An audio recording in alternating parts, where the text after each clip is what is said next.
Hello everyone, welcome back to our YouTube channel physics tool. आप लोगों का बहुत बहुत स्वागत है। और आज आपके सामने मैं कल वाले टॉपिक को पूरा करने के लिए अपना तीसरा पॉइंट लेकर के आई हूँ। यानी हम पढ़ रहे थे भाटिया निष्पादन बुद्धि बैटरी। तो भाटिया निष्पादन बुद्धि बैटरी में हम तीसरा टॉपिक पढ़ेंगे, पैटर्न चित्रण परीक्षण यानी पैटर्न ड्राइंग टेस्ट। देखिए इसके अंतर्गत क्या है। सबसे पहले कि इस उप परीक्षण में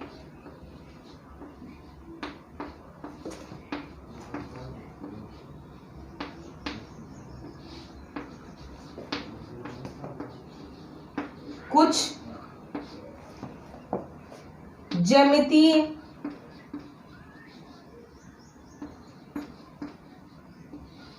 यानी ज्योमेट्रिकल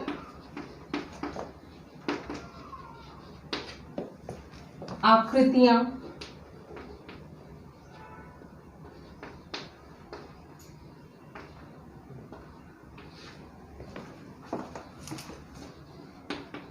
बनी हुई हैं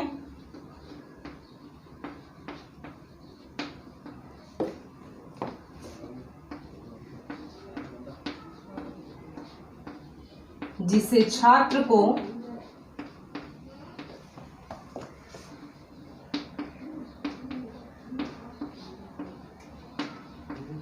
बनाना है।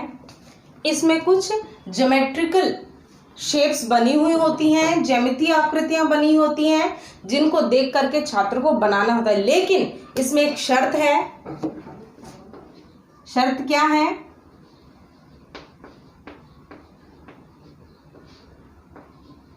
किंतु शर्त यह है कि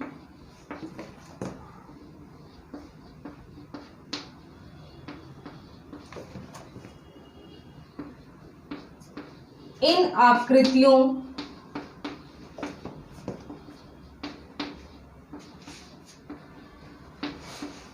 का निर्माण करते समय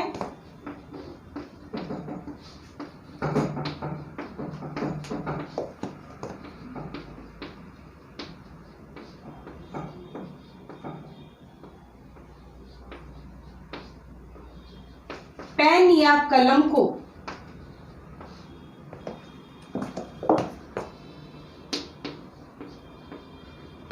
उठाना नहीं है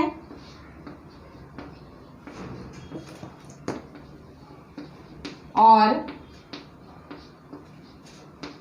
न ही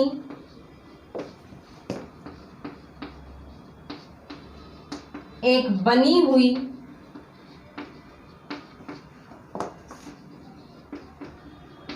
लाइन पर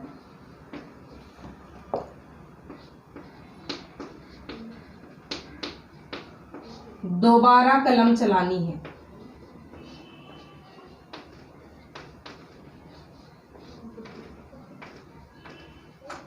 शर्त क्या है कि जो आकृति बनी हुई है उस आकृति का निर्माण बच्चों को ये शर्त के अनुसार करना है कि उस पर पेन नहीं उठाना उस आकृति को बनाते समय। यानी पेन पेंसिल उस कॉपी से पेज से एकदम सटा हुआ रहना चाहिए, उठाना नहीं है। और जो एक बार लाइन बन चुकी है उस लाइन पर दोबारा पेंसिल नहीं फेरनी है।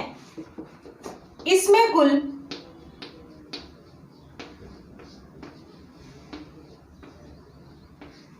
10 डिजाइन है।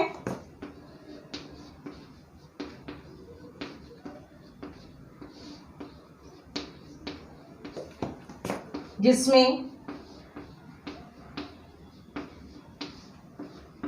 1 से 5 तक के लिए वही समय हमारा 2 मिनट निर्धारित की गई।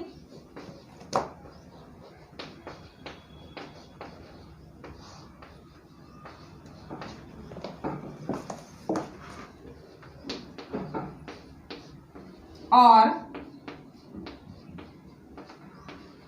6 से 10 तक के लिए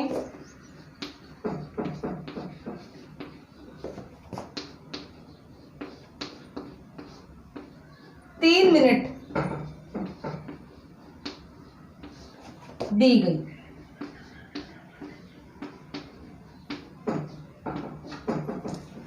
और अंत में वही, अतः यह परीक्षण, यह उप परीक्षण हम बोलेंगे इसको, यह उप परीक्षण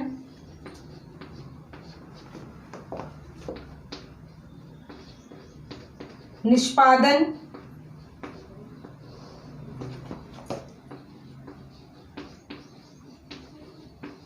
व्यक्तिक और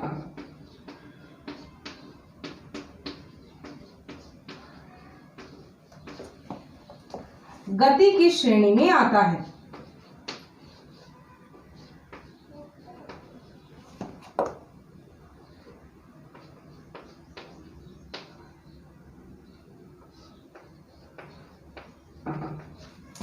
देखिए कि सबसे पहले कि इस उप परीक्षण में किस प्रकार की आकृतियां दी हुई हैं, ज्यामितीय आकृतियां। इसमें क्वेश्चन आ सकता है कि भाटिया निष्पादन बुद्धि बैटरी के अंतर्गत कौन से उप परीक्षण में ज्यामितीय आकृतियां दी गई हैं, तो हमारा आंसर होगा पैटर्न चित्रण परीक्षण। अब देखिए इसमें जो ज्यामितीय आकृतियां दी गई हैं, ज्योमेट्रिकल शेप्स दी गई हैं, उनको देखकर छात्र को उन आकृतियों का निर्माण करना होता है, लेकिन एक शर्त होती है। शर्त ये है कि उसको आकृतियों का निर्माण करते समय पेन नहीं उठाना और बनी हुई लाइन पर दोबारा वापस पेन नहीं चलाना। फॉर एग्जाम्पल जैसे देखिए कि ये आकृति दी है उन्होंने, ठीक है, ये आकृति दी है और अब इसको बनाइए। कैसे बनाएंगे कि पेन भी नहीं उठना चाहिए और बनी हुई लाइन पे दोबारा पेन आना भी नहीं चाहिए। तो हम कैसे बनाएंगे, ऐसे, क्योंकि पेन नहीं उठाना है, लेकिन ये हमारा रह गया। एक बार और ट्राई करते हैं। अब इधर से रह गया। तो इस प्रकार इस आकृति का इस प्रकार से निर्माण किया जाए कि पेन भी ना उठे और लाइन पर दोबारा पेन भी ना चले। इसमें भी कुल 10 डिजाइन होती हैं और ये डिजाइन जैसे जैसे संख्या के अनुसार बढ़ती हैं, 1 2 3 4 5 6, वैसे वैसे इनमें कठिनाइयां भी बढ़ती जाती हैं जो बुद्धि परीक्षण के लिए आवश्यक हैं। और जिस डिजाइन पे आकर के जो छात्र होता है, अगर वो 2 बार असफल लगातार हो जाता है तो उस परीक्षण को वहीं रोक दिया जाता है और उसके बाद उसकी बुद्धि का मापन किया जाता है। तो इसमें भी 10 डिजाइन है। पहले से 5 डिजाइन तक का जो परीक्षण होता है उसमें 2 मिनट का समय मिलेगा आपको डिजाइन निर्मित करने के लिए, और 6 से लेकर के और 10 तक के परीक्षण के लिए हमारे पास समय दिया गया है 3 मिनट का समय। उसके बाद ये उप परीक्षण भी निष्पादन, वैयक्तिक और गतिक की श्रेणी में आता है। इसको बार बार मेरे को आवश्यकता नहीं बताने की निष्पादन किस लिए है, क्योंकि इसमें हमें क्या नहीं करना है, खुद के हाथों से निर्मित नहीं करना है, और वैयक्तिक और साथ में क्या गतिक की श्रेणी में आता है। गतिक की श्रेणी में इसलिए क्योंकि इसके अंतर्गत समय सीमा है। अब हम लोग चौथा देखते हैं।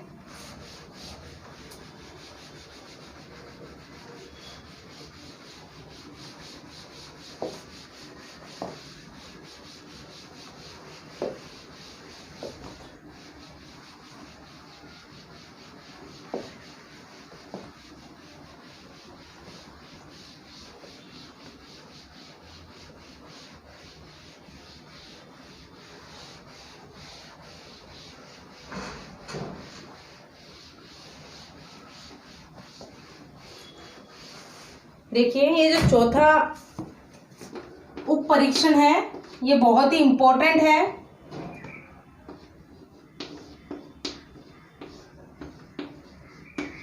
चित्र निर्माण परीक्षण क्यों इंपॉर्टेंट है ये मैं आपको बताऊंगी।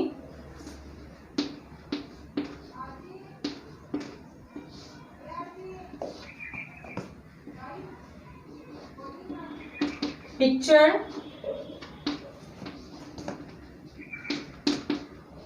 कंस्ट्रक्शन टेस्ट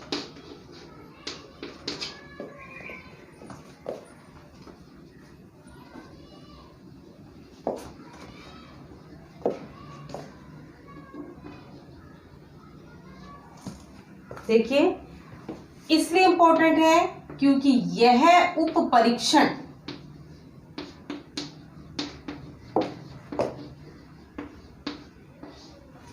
भाटिया ने स्वयं ने बनाया था।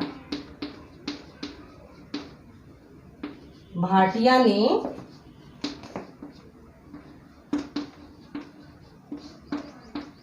स्वयं ने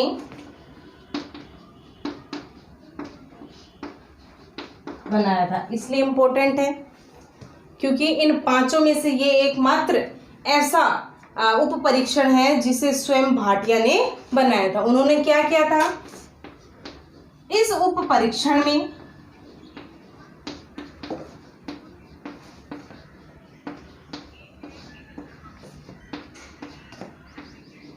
उन्होंने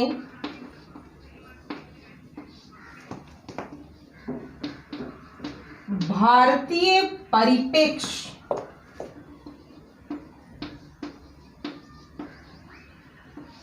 यानी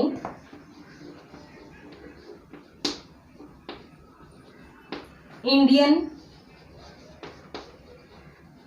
कल्चर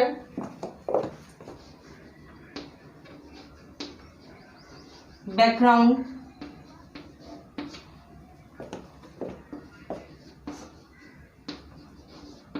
के चित्र निर्मित किए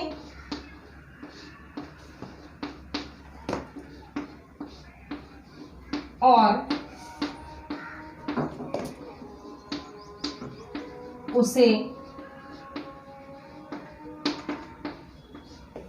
टुकड़ों में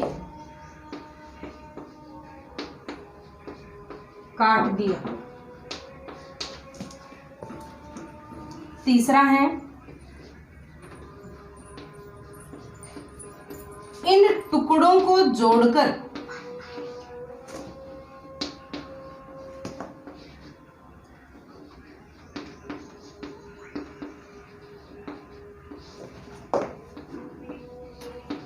छात्र को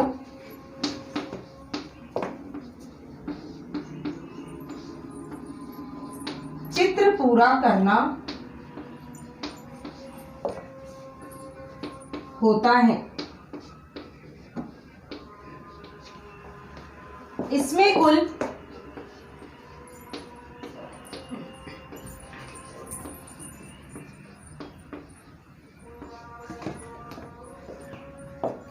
8 डिजाइन है।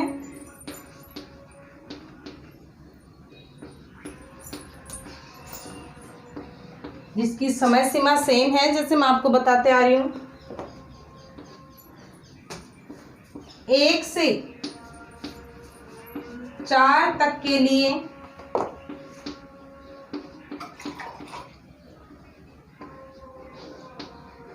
2 मिनट व 5 से 8 तक के लिए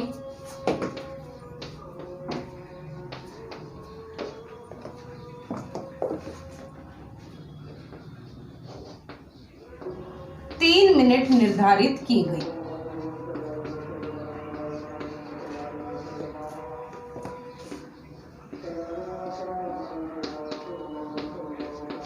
ठीक है, उसके बाद अंत में वही,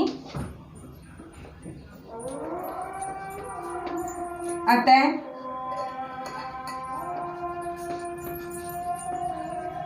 यह उप परीक्षण भी निष्पादन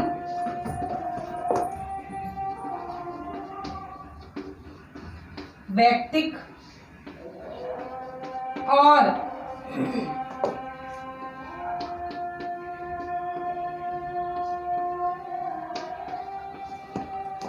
गति की श्रेणी में आता है।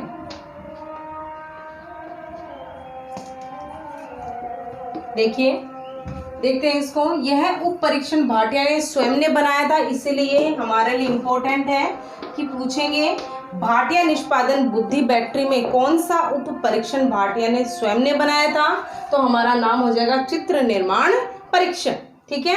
दूसरा है कि यह उप परीक्षण उन्होंने भारतीय परिप्रेक्ष्य के चित्र निर्मित किए और उसे टुकड़ों में काट दिया। यानी यह जो उप परीक्षण उन्होंने बनाया इसमें इंडियन कल्चर बैकग्राउंड लिया, यानी कि भारतीय संस्कृति की बैकग्राउंड इन्होंने लिए, चित्र निर्मित किए। कुल 8 चित्र इसके अंतर्गत हैं और ये जो चित्र हैं उनको टुकड़ों में उन्होंने काट दिया और वो टुकड़े इधर उधर सारे बिखेर दिए, फिर बच्चे को दे दिए जाते हैं और सामने एक चित्र दे दिया जाता है। कहा जाता है कि इस प्रकार का चित्र आपको बनाना है और आपकी समय सीमा ये है।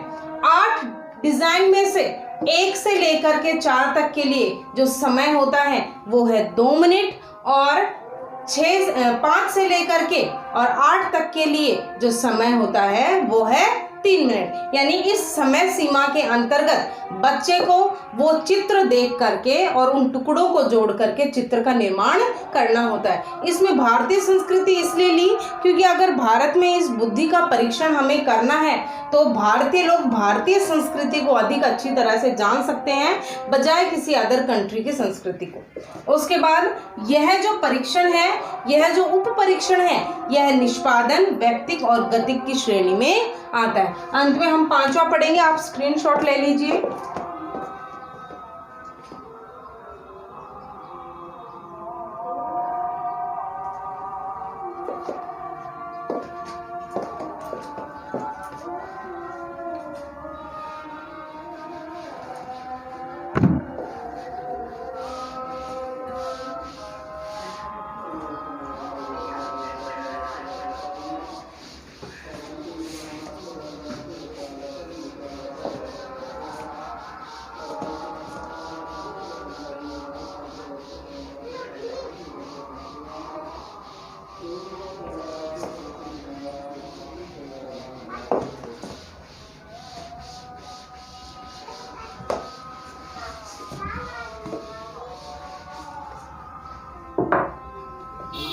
पांचवा है हमारा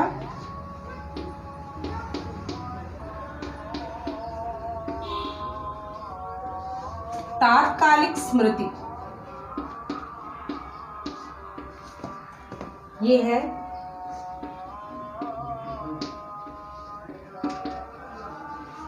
इमीडिएट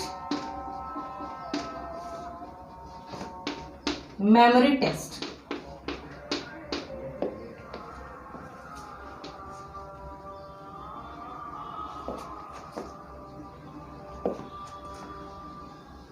देखिए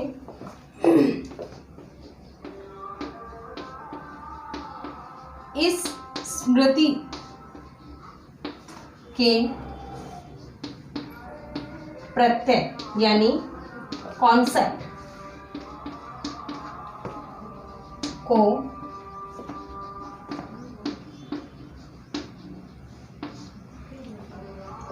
जैकब ने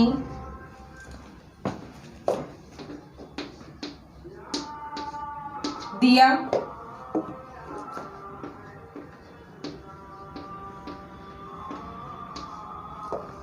इसमें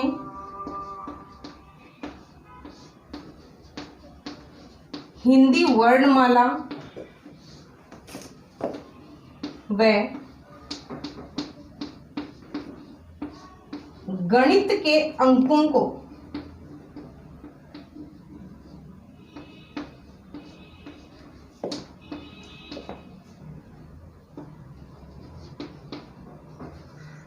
उपयोग में लिया गया।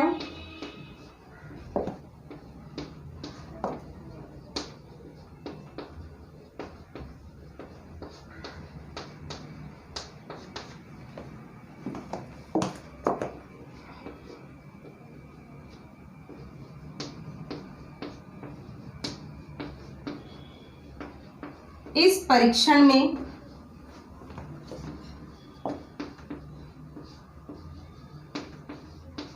छात्र की स्मृति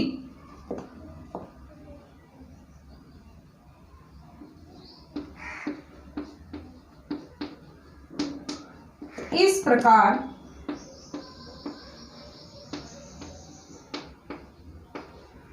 देखी जाती है कि छात्र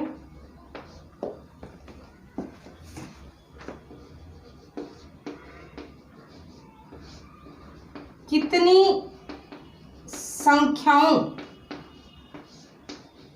व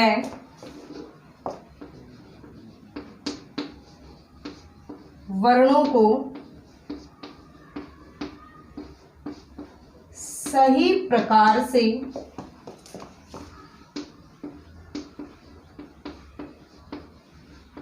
बोल व सुन सकता है।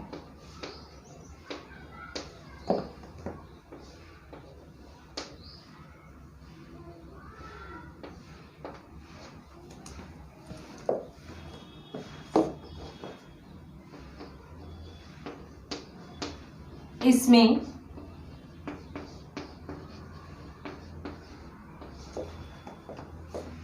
शिक्षित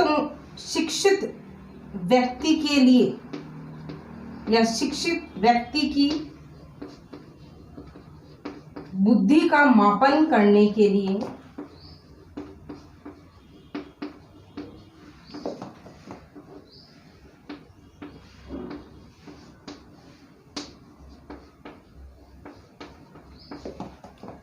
गणित के अंक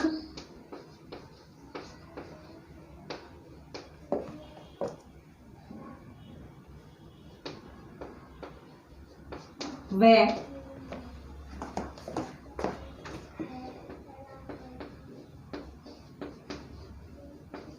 अशिक्षित के लिए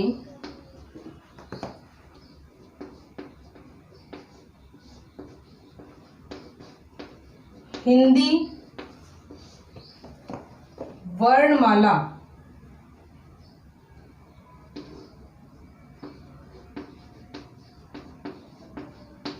उपयोग में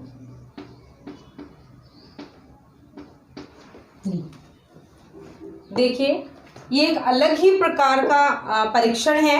इसके अंदर कुछ लिखना नहीं होता है, कुछ निर्मित करना नहीं होता है, केवल ध्यान से सुनकर के उन्हीं शब्दों को हाथों हाथ बता देना ही इस परीक्षण का कार्य है। तात्कालिक स्मृति से अर्थात क्या हुआ?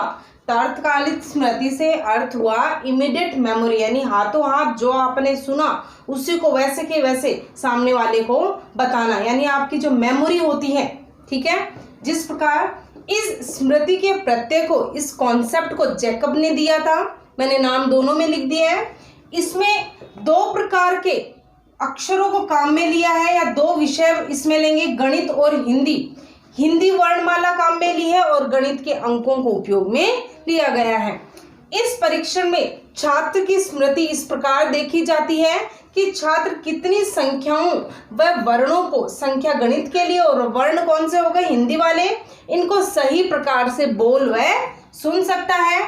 इसमें शिक्षित व्यक्ति के बुद्धि मापन के लिए गणित के अंक लिए गए हैं, क्योंकि गणित पढ़ा लिखा व्यक्ति ध्यान से समझ सकता है, और अशिक्षित अगर किसी व्यक्ति की बुद्धि का मापन करना है तो हिंदी वर्णमाला के अक्षर इसमें काम में लिए हैं, यानी क ख ग इस प्रकार के जो शब्द होते हैं, वर्ण होते हैं, इन वर्णों को अशिक्षित व्यक्ति भी बोल करके बता सकता है। तो ये जो परीक्षण है, यह परीक्षण इस प्रकार है कि हमारी मानव का जो मस्तिष्क होता है, इसमें जो स्मृति होती है वो सीमित मात्रा में होती है, यानी हमें लिमिटेड मात्रा में याद रहता है और लिमिटेड मात्रा तक ही बातों को हम बता सकते हैं। जिस प्रकार गाड़ियों के नंबर हैं, तो ये जो गाड़ियों के नंबर है 4 ही अक्षरों में क्यों दिए हुए होते हैं, ठीक है, 4 ही अंकों में क्यों दिए गए होते हैं? ताकि कोई भी ऐसी घटना आपके सामने हो जाए जिस घटना के दौरान आपको गाड़ी के नंबर याद करने हो, तो आप फटाफट उन नंबरों को देख लें, क्योंकि 4 नंबर तो ऐसे होते हैं याद हो जाए। मान लीजिए गाड़ी के नंबर 10 अंकों में है, तो क्या आपका एक्सीडेंट करके वो गाड़ी चली जाती है और उस गाड़ी को आप फटाफट नंबर देखते हैं, नंबर देखते देखते वो बहुत दूर चली जाती है, जिससे आपको पूरे नंबर याद नहीं होते। इन्हीं चीज़ों को ध्यान में रखते हुए इनको छोटा बनाया गया है। जिस प्रकार मैं आपको बताती हूँ कि अगर हमें एक शिक्षित व्यक्ति की बुद्धि का मापन करना है तो मैं बोलूँगी 1 2, तो सामने वाला बच्चा बोलेगा जिसका परीक्षण कर रहे हैं 1 2। फिर मैं इन अक्षरों को बढ़ा दूंगी, अंकों को बढ़ा दूंगी। पहले मैंने 2 ही बोले, फिर मैं बोलूँगी 8 9 3, फिर सामने वाला बच्चा बोलेगा 8 9 3, फिर मैं बोलूँगी 10 11 21 28 17। वो बच्चा 5 अक्षर तक भी बोल जाए, 10 11 21 28 17। फिर मैं बढ़ा दूंगी, मैं एक साथ 7 8 अक्षर बोलूँगी, 1 8 5 3 4 7 6, 1 8 7 3 5 7 6। तो इसके अंतर्गत जैसे जैसे वो बच्चा बोलता जाएगा, हाथों हाथ सुना और उसने मेरे को बताया, ठीक है। तो 5 या 6 तक तो नॉर्मली सभी सुन सकते हैं और वापस उसको बता भी सकते हैं। जैसे जैसे उनकी संख्या बढ़ती जाती है वैसे वैसे हमारी स्मृति काम करना बंद कर देती है, या फिर एक लिमिटेड टाइम तक ही हम सुन सकते हैं और उनको वापस बता सकते हैं। ऐसे ही अशिक्षित व्यक्तियों के लिए हिंदी के अक्षर बोले जाते हैं क ग म च प। तो सामने वाला जिस पे परीक्षण कर रहे हैं वो भी हाथों हाथ सुन के बोलेगा क ख म प च, ठीक है। वैसे वैसे उनको बढ़ाते जाएंगे, 5 से 6, 6 से 7, 7 से 8, और वो बच्चा उतना ही तीव्र बुद्धि का होगा जिसने अधिक से अधिक अंकों को हाथों हाथ सुन करके वापस बोला। इसका स्क्रीनशॉट ले लीजिए आप।